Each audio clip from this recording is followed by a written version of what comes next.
Let's get into that because there's several stories surrounding your late model career, including 2 Snowball Derby wins. But let's go through your late model career. How did that get started? And It started like when Tom Dawson came around and bought that Ford and never won a heat race or two, but never a feature in it. And then I was working with the sheriff's office at that time, and so Bill Davis was the sheriff. And so at that time, stock car racing was like old moonshine days and stuff like that up in North Carolina, and they had, it wasn't on everybody's list, but the sheriff said it was conduct unbecoming an officer, so he told me I had to quit, and so. So wait, hold on. So the sheriff wouldn't let you race?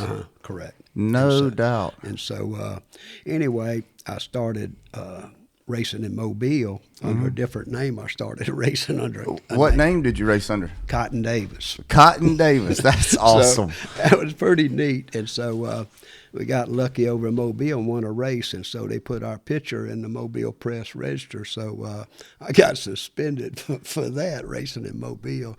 And so I sold the car out to Nick Elliott. He owned part of the car. And I sold my part out. And then after that, the sheriff at that time was Bill Davis. He got indicted by the governor, and we removed him from the office, and Royal Untriner took over. And he didn't think nothing that was bad about me racing, so I started back after about 4 or 5 months. I started out the next year in my own car. I had a car built, and it was number 57 at 64 Chevelle. And Fred Moore at that time was the guru of engine builders around here. He had a super modified car, which I drove later on. It was called R1, and I drove his late model too. And so I started back racing again in my own car, and then the following year I started driving for Lenny Boyette. Okay. And so it was a Bob Salter car, and started. So that Bob Salter car with Leonard, was that the number 7? Number 7. Yeah. So that was a Sid Core car. Yeah. Sid Core was a mechanic on Oh man, we're gonna have fun with this. Okay. Yeah. So, He just made his day. yeah. So I didn't know that. I had no idea. Yeah, Sid Core was he's the one that built the thing. He was the main man on it, the engine builder and everything. And we run a small motor in that.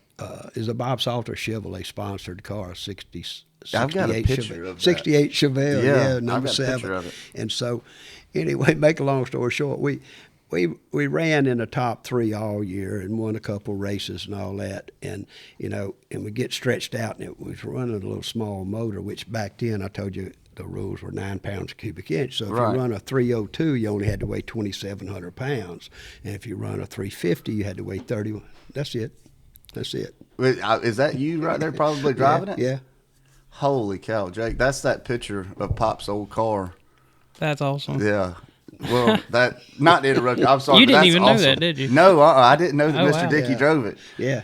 Now I do remember your name being on the ceiling in Pop's shop. Yeah. But I didn't put 2 and 2 together. Yeah, That's awesome. I drove it when they first built the car. Okay, And so all right. Then after that, we drove. Lenny Boyette owned it. Had Yeah. Boyette's septic tank. Yeah. And little Lynn's dead, and so it's kind of a funny story. But we were, I think we was second in points or something. Anyway, at that time I was married, and my wife was going to the hospital that Friday to be delivered to my daughter. Right. So.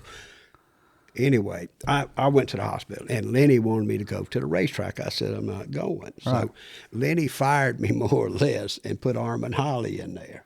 And so that's when Armand Holly started driving the 7 car from Bob Salter. So I was without a ride. So in a couple of weeks later, Fred Moore called me to drive his late model R1.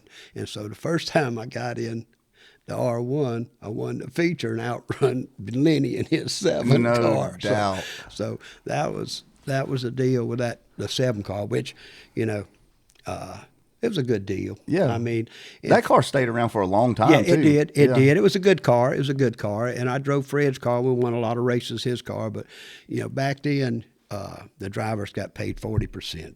If you win $1,000, you got $400. Right. But Fred Moore had a different schedule on paying, and it wasn't too bad. But he paid 40% on the first 100, 30% on the second 100, and anything past that was 20%. Oh shit! You got screwed on that deal.